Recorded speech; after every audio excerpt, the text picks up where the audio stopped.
નમસ્તે વિદ્યાર્થી મિત્રો, શ્રી સંજય પ્રાથમિક શાળા, વિષય હિન્દી, ધોરણ 6। આજે આપણે એમાં सीखीશું काव्य 5 धरती को महकाई। इस काव्य में प्रकृति के तत्व फूल, सूरज, दीपक की बात कही गई है। फूल हमेशा मुस्कुराता रहता है, सूरज रोज अपनी प्रकाश फैलाने का कार्य करता है और दीपक खुद जलकर जगत को रोशनी देता है। हमें भी किसी भी परिस्थिति में प्रसन्नता से अपना काम करना चाहिए और अपनी धरती को ज़्यादा से ज़्यादा सुंदर बनाने की कोशिश करनी चाहिए। હવે આ કાવ્ય છે, હું તમને સંભળાવું છું।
તો તમને ગીત સાંભળવાની મજા આવી ને? હવે આપણે એના કાવ્ય સમજતા પહેલાં આપણે એના શબ્દાર્થ સમજીશું, એટલે તમને કાવ્ય સમજવામાં સરળતા રહે। તો એમાં પહેલાં આવે છે ધરતી। ધરતી એટલે શું થશે? ભૂમિ। અંધકાર તો અંધેરા, દીપક તો દીપ, હરદમ તો હંમેશા, મહક સુગંધ, રોશન ઉજાલા, અંતર એટલે હૃદય અથવા દિલ। તો હવે આપણે પહેલાં કાવ્યનો ભાવાર્થ સમજીએ કે આનો ભાवार्थ થશે कि कवि यहाँ फूल का उदाहरण देते हुए कहते हैं कि हमें इस संसार को हंसते हुए प्रकाशित करना चाहिए और बगिया के फूलों को देखो, वे हमेशा खुश रहते हैं। आंधी और तूफान सबको हंसते हुए सहन करते हैं। कवि आगे सूरज का उदाहरण देते हैं। वे कहते हैं कि सूरज की किरणें प्रतिदिन धरती पर आती है और वे रात के अंधेरे को प्रकाशित करते हुए सारे संसार को प्रकाशित करती है। दीपक स्वयं जलकर सारे जग को प्रकाशित करता है और वह स्वयं जलता है पर सारे जग को प्रकाशित करता है। हम भी फूल, सूरज और दीपक की तरह इस संसार को महकाइए और अपना नाम रोशन करें, अपना यश फैलाए। हम अच्छे अच्छे काम करें और हमारे अच्छे कामों से यह धरती महकाए। तो एनो भावार्थ હતો। હવે આપણે કાવ્ય સમજીશું। बगिया के फूलों को देखो, कैसे खुश खुश रहते हैं। आंधी हो पानी हो, सबको हंस हंस सहते हैं। तो आ पंक्तिમાં કવિ આપણે કહેવા માગે છે કે બગીચાના ફૂલો આપણને એ શીખ આપે છે કે જેમ ગુલાબની ચારે બાજુ કાંટા હોય છે તો પણ ગુલાબ હંમેશા હસતું જ રહે છે અને આપણને પણ હસવાનું કહે છે। જીવનમાં ક્યારેય પણ દુઃખ આવે તો હિંમત ન હારવી જોઈએ અને દુઃખને ભગવાનનો પ્રસાદ સમજી ગ્રહણ કરી લેવો જોઈએ.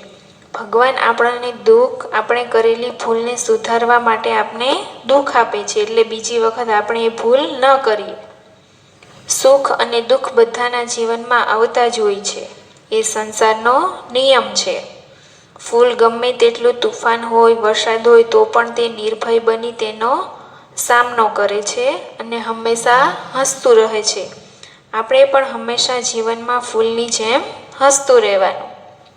ત્યાર પછીની પંક્તિ, सूरज की किरणों को देखो रोज धरा पर आती है, अंधकार को दूर भगाकर सारा जग चमकाती है.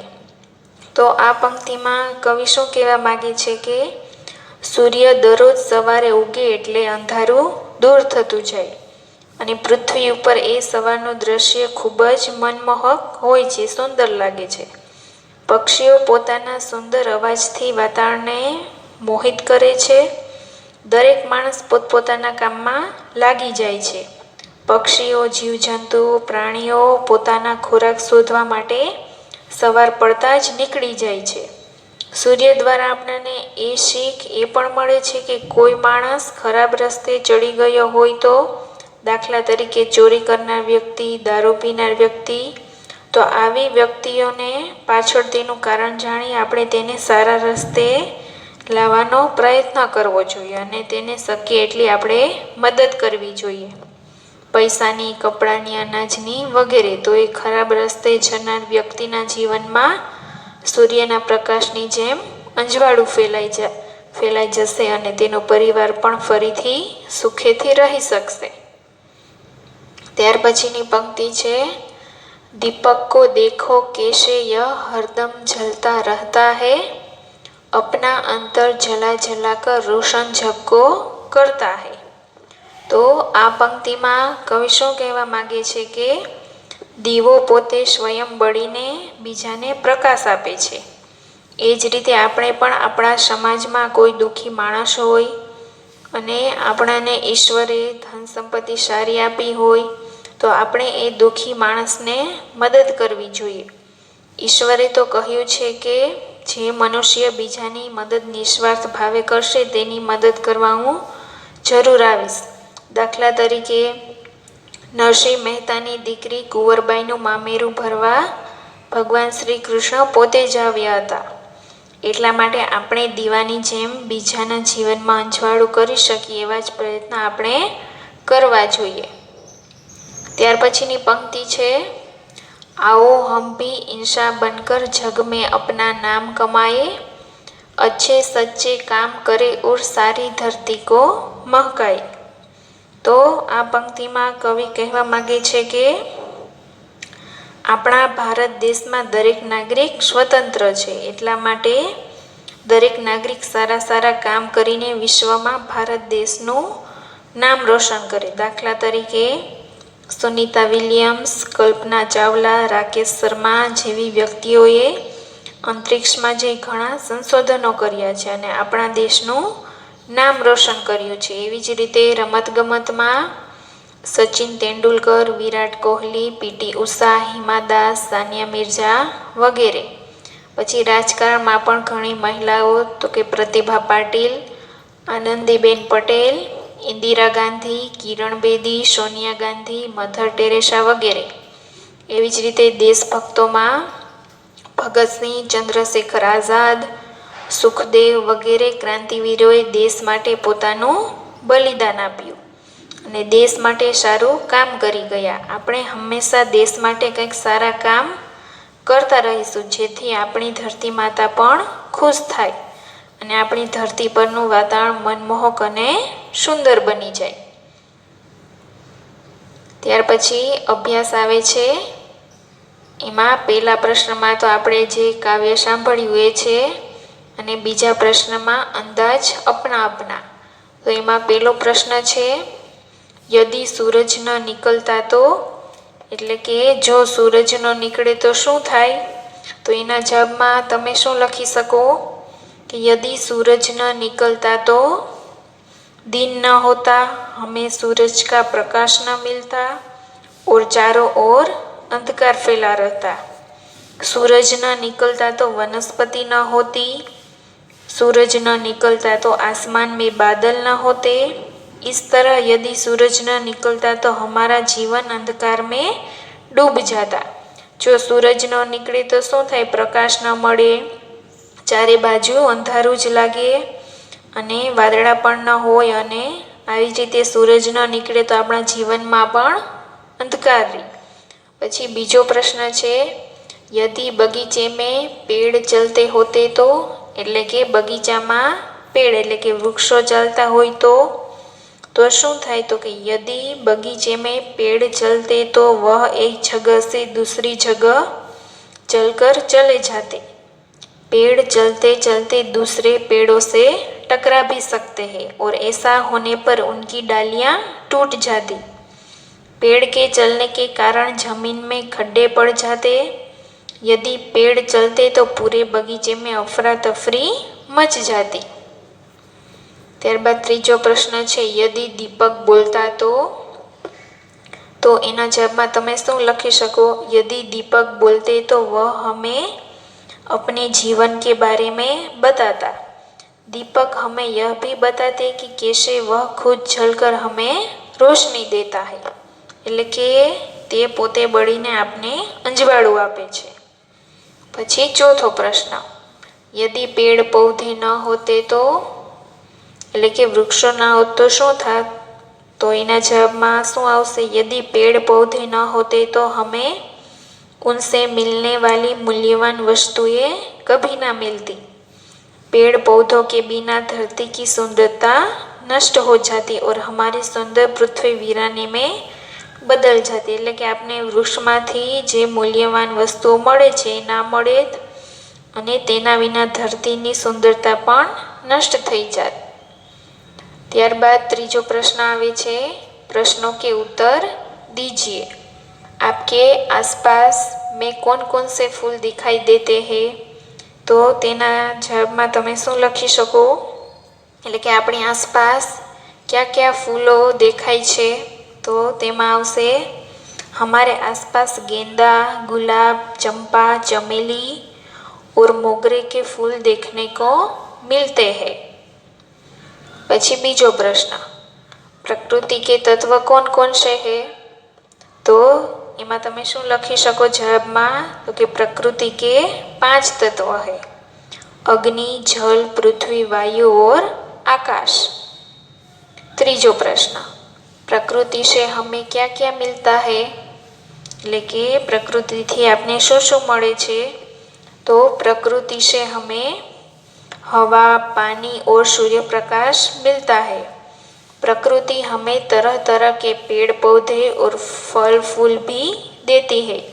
हमारे जीवन के लिए आवश्यक सभी वस्तुएं प्रकृति हमें देती है। जो प्रकृति थी आपने शू मळे? तो कि हवा, पाणी अने सूर्यप्रकाश मळे, पछी अलग अलग फल फूल पण मळे अने आपणा जीवन जरूरी आवश्यक वस्तुओ पण तेमांथी ज मळे। त्यारबाद प्रश्न 4 आवे छे, जोड़े मिलाइए। अहींया तमने नाम आपेला छे अने अहींया तेनुं काम आपेलुं छे। तो फूल, सूरज, दीपक और मानव। अने काममां शुं आपेलुं छे? तो अच्छे अच्छे काम करना, अंधेरा हरना, खुशबू देना और गर्मी देना। तो आ नाम छे अने अहींया एनुं काम छे। तो फूलनुं काम शुं छे? तो फूल आमांथी शुं आपे? आपने खुशबू आपे, एटले तेनी सामे शुं आवशे? फूल, तो खुशबू देना। पछी सूरज, तो सूरजनुं काम शुं छे? गर्मी देना। सूरज आपने गर्मी आपे ने एटले आपणे अहींया सूरजनी सामे शुं आवशे? गर्मी देना। त्यारबाद छे दीपक, तो दीपकमां शुं आवशे? अंधेरा हरना, एटले के अंधारू दूर करे छे, तो तेनी सामे आवशे अंधेरा हरना। त्यारबाद आवे छे मानव, तो अच्छे सच्चे काम करना, एटले के माणस शुं करे छे? अच्छे अच्छे काम करना। त्यार पछी आपणे जोईए स्वाध्यायना प्रश्नो। एमां प्रश्न 1 छे, प्रश्नों के उत्तर लिखिए। फूलों से हमें क्या सीख मिलती है? तो एना जवाबमां तमे शुं लखी शको? એટલે કે ફૂલો પાસેથી આપને શું શીખવા મળે છે, તો તેના જવાબમાં તમે લખી શકો કે ફૂલ હંમેશા ખુશ રહેતે हैं, आंधी और वर्षा को वे हंसते हंसते सहन कर लेते हैं। उनसे हमें यह सीख मिलती है कि हमें प्रत्येक स्थिति में खुश रहना चाहिए। कठिन से कठिन परिस्थितियों को हमें हंसते हंसते सहन कर लेना चाहिए। એટલે કે ગમે તેવી કઠિન પરિસ્થિતિ આવે તો પણ આપણે તેને હસતા હસતા સહન કરી લેવી જોઈએ અને દરેક પરિસ્થિતિમાં આપણે ખુશ રહેવું જોઈએ। પછી બીજો પ્રશ્ન, सूरज की किरणें क्या करती है? तो तेना जवाबમાં આવશે सूरज की किरणें अंधकार को दूर भगाकर सारे संसार को प्रकाशित करती है। પછી ત્રીજો પ્રશ્ન, दीपक जग को कैसे रोशन करता है? तो दीपक अपने हृदय को जला जला कर जग को रोशन करता है। चौथो, धरती को स्वच्छ और सुंदर बनाने के लिए आप क्या करेंगे? तो तेमा शुं आवशे? धरती को स्वच्छ बनाने के लिए हमें कूड़े कचरे को कूड़ेदान में डालना चाहिए। धरती पर तरह तरह के पेड़ लगाने चाहिए और हमें बाग और फूलवारियाँ लगाने की प्रवृत्ति में सहयोग देना चाहिए। એટલે કે આપણે ધરતીને સ્વચ્છ અને સુંદર રાખવા શું કરવું જોઈએ? તો કે કચરો કચરા પેટીમાં જ નાખવાનો અને વધુ વૃક્ષોનું વાવેતર કરવાનું। ત્યારબાદ પાંચમો પ્રશ્ન, जग में नाम कमाने के लिए हमें क्या करना चाहिए? तो जग में नाम कमाने के लिए हमें सदा अच्छे काम करते रहना चाहिए। दिनहीन लोगों की सेवा करनी चाहिए। એટલે કે જગમાં આપણે આપણું નામ કમાવા માટે શું કરવું જોઈએ? તો કે હંમેશા આપણે સારા કામ કરવા જોઈએ અને જરૂરિયાતમંદ લોકોની મદદ કરવી જોઈએ।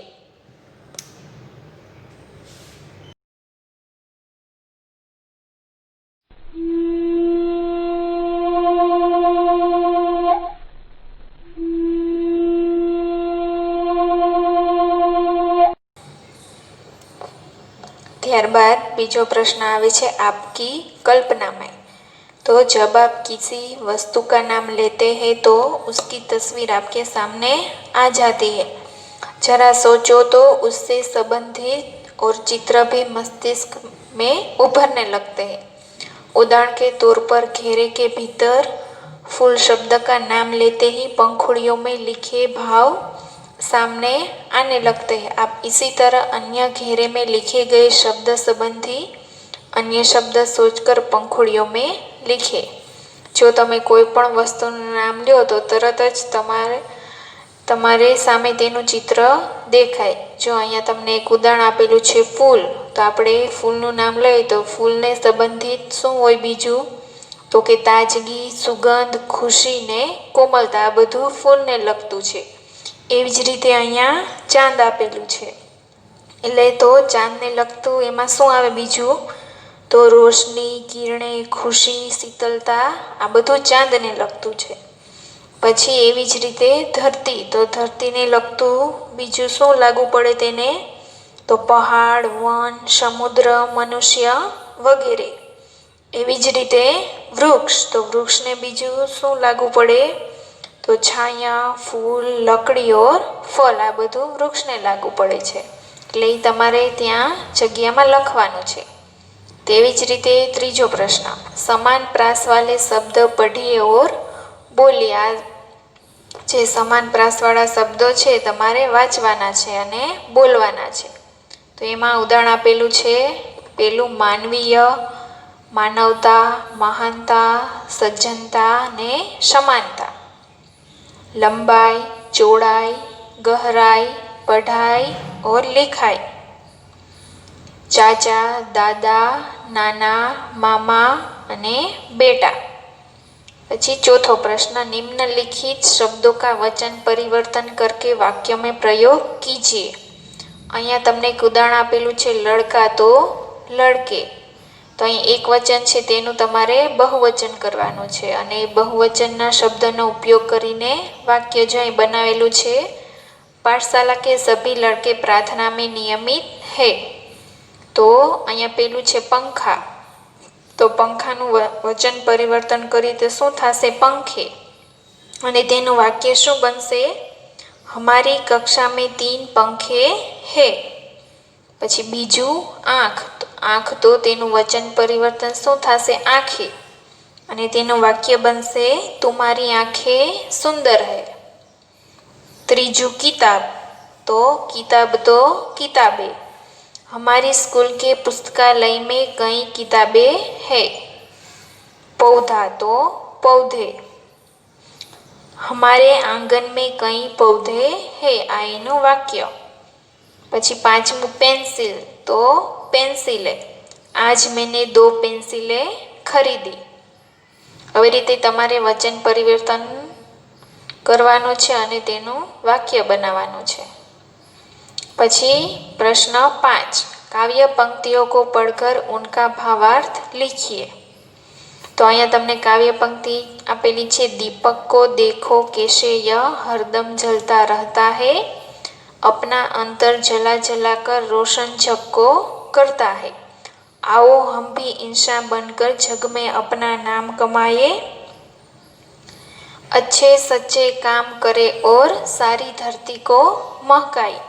तो આનો ભાવાર્થ શું થશે? આપણે આગળ જોયેલો જ છે કે प्रस्तुत पंक्तियों में कवि कहते हैं कि जिस तरह दीपक अपना अंतर जलाकर सारी दुनिया को रोशनी देता है, उसी तरह हमें भी इंसान बनकर संसार में अच्छे और सच्चे कार्य करने चाहिए. हमारे अच्छे कार्यों से हमें हमारी पृथ्वी को सुंदर बनाना है. એટલે કે એ પોતે બળીને દુનિયાને રોશની એટલે કે પ્રકાશ આપે છે, એવી જ તરહ આપણે માણસ બનીને દુનિયામાં સારા અને સાચા કામ કરવા જોઈએ. ત્યારબાદ જો આ એક બ આપેલો છે ચિત્ર કે આધાર પર 5-6 વાક્ય લખ્યા. અહીંયા તમને ચિત્ર આપેલું છે, એક સૂરજનું છે અને એક ફૂલનું ચિત્ર છે. તો તે બંને વિશે તમારે 5-6 વાક્યો લખવાના છે. તો આપણે સૂર્ય વિશે શું લખી શકીએ? તો सूर्य हमें प्रकाश देता है, वह अंधेरा दूर कर प्रकाश फैलाता है. सूर्य प्रतिदिन पूर्व दिशा में उदय होता है और सूरज का हमारे जीवन में बहुत महत्व है. इसीलिए हम सूरज को देवता मानकर उनकी पूजा करते हैं. પછી તમને ફૂલ આપેલું છે, તો ફૂલ વિશે તમારે વાક્ય લખવાના છે. तो फूल हमारे जीवन में ताजगी और प्रसन्नता लाते हैं. फूल अलग अलग रूप रंग के होते हैं. इस चित्र में सूरजमुखी फूल है. यह फूल सूरज के निकलते ही खिलता है और सूर्य की दिशा में ही अपना मुख रखता है. प्रश्न 6, नीचे दिए गए शब्दों में से उचित सर्वनाम चुनकर रिक्त स्थानों की पूर्ति कीजिए. तो અહીં તમને જવાબ આપેલો છે आप, कोई, नहीं, गति, क्या, पानी, अपना ने कुछ. तो અહીંયા પેલી ખાલી જગ્યા છે तुम्हारा नाम खाली जग्या है. तो એમાં ક્યુ સર્વનામ આવશે? क्या. તો અહીં તમારે લખવાનું क्या એટલે થશે तुम्हारा नाम क्या है. પછી બીજી ખાલી જગ્યા देखो तो खाली जग्या इधर ही आ रहा है.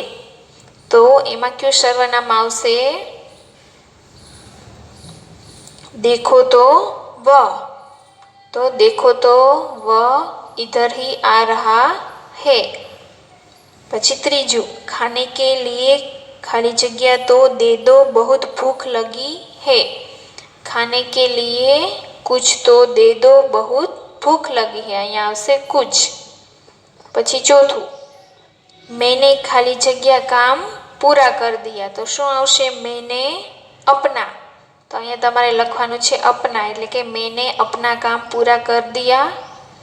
પાંચમી खाली जग्या कहाँ जा रहे हैं. तो એમાં શું આવશે? आप. तो आप कहाँ जा रहे हैं. ત્યાર પછીનો પ્રશ્ન છે 7, ऊंची आवाज में पढ़िए और समझिए. તમારે મોટા અવાજથી બોલવાનું છે. પ્રમાણ, સૂક્ષ્મ, કાર્યક્રમ, ગ્રહણ, ડ્રામા, શૃંગાર, ટ્રેન, શ્રમિક, શરદચંદ્ર, રાજેન્દ્ર, કવિયત્રી અને શ્રેષ્ઠ. તો એવી રીતે તમારે મોટા અવાજે બોલવાનું છે. પછી અહીં પ્રશ્ન 5 આપેલો છે. નીચે દિए गए शब्दों के समानार्थी शब्द कविता में से ढूंढकर वाक्य प्रयोग कीजिए. અહીંયા શબ્દો આપેલા છે, અહીંયા સમાનાર્થી અને અહીંયા વાક્ય. તો અહીં એક ઉદાહરણ આપેલું છે પુષ્પ. તો તેનું સમાનાર્થી શું થશે? ફૂલ. તો તમારે ફૂલ પરથી પછી વાક્ય બનાવવાનું છે. મુझे फूल પસંદ હૈ. એવી જ રીતે અહીં રવિ આપેલું છે તો તેનું સમાનાર્થી શું થશે? सूर्य. तो પછી તમારે સૂર્ય પરથી વાક્ય બનાવવાનું કે સૂર્ય પૂર્વ દિશા સે ઉદય હોતા હૈ. પછી ભૂમિ. ભૂમિનું સમાનાર્થી શું થશે? ધરતી. તો ધરતી હમારી માતા હૈ. ત્યારબાદ છે માનવ. તો માનવનું સમાનાર્થી શું થશે? ઇન્સાન. તો ઇન્સાન બુદ્ધિમાન પ્રાણી હૈ. દિયા. તો દિયાનું સમાનાર્થી શું થશે? દીપક. પછી એનું વાક્ય બનશે દીપક અંધેરા દૂર કરતા હૈ.